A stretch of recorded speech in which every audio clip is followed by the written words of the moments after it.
Hey everyone, welcome back to my channel. Today in this video we will see what is Angular CLI.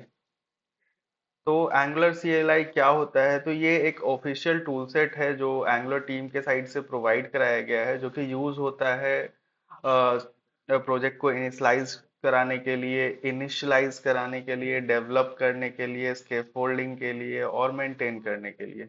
In simple word we can say कि angular app जो हम लोग create करते हैं, angular app को जो सर्व करते हैं, जो डेवलपमेंट के टाइम ng सर्व कमांड यूज करते हैं, या फिर बिल्ड करते हैं ऐप को फाइनल डिप्लॉयमेंट के लिए, या फिर टेस्टिंग के लिए जो कमांड यूज करते हैं। कभी हम लोग कंपोनेंट जनरेट करने के लिए कुछ कमांड्स यूज करते हैं, कंपोनेंट पाइप डायरेक्टिव्स, ये सब कुछ करने के लिए हम लोग कमांड्स यूज करते हैं। ये सारे कमांड एंगुलर सीएलआई के हेल्प से हम लोग यूज कर पाते हैं।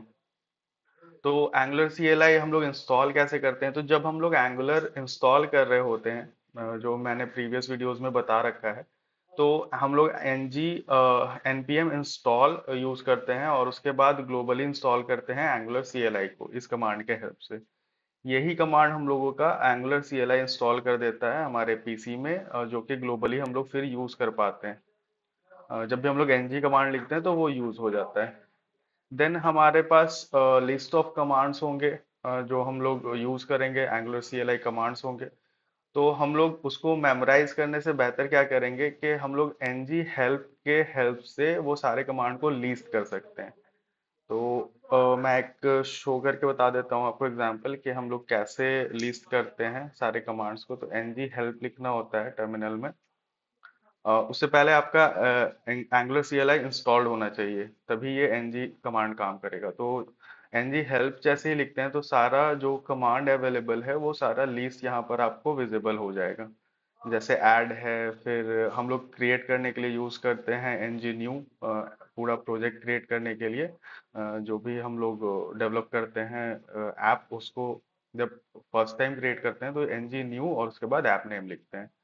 फिर हमारे पास और भी बहुत सारे कमांड्स हैं, जैसे बिल्ड करने के लिए यूज करते हैं ng बिल्ड।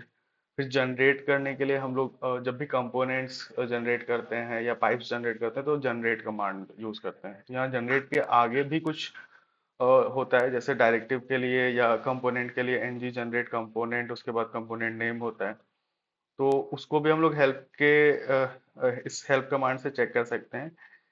ng जनरेट, उसके बाद आप इस तरह से हेल्प लिखिए तो आपको उसका वो सारा डिटेल आ जाएगा कि जनरेट कमांड को किस किस तरह से यूज किया जा सकता है। जैसे हम लोग कंपोनेंट क्रिएट करने के लिए जनरली इसको यूज करते हैं कॉमनली, ng जनरेट, और फिर कंपोनेंट लिखते हैं, फिर कंपोनेंट का नाम लिखते हैं। फिर वैसे ही क्लास जनरेट करना हुआ, फिर गार्ड जनरेट करना हुआ, इंटरसेप्टर, सारे के लिए हम लोग इस तरह से कमांड लिख सकते हैं।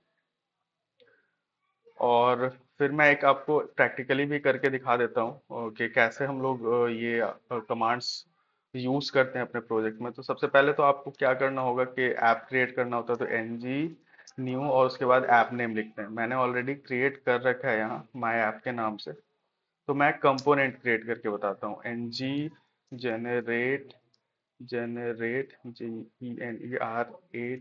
जनरेट कंपोनेंट, और कंपोनेंट का नाम लिख सकते हैं। इसको आप शॉर्ट में भी लिख सकते हैं, nggc, nggc और कंपोनेंट नेम।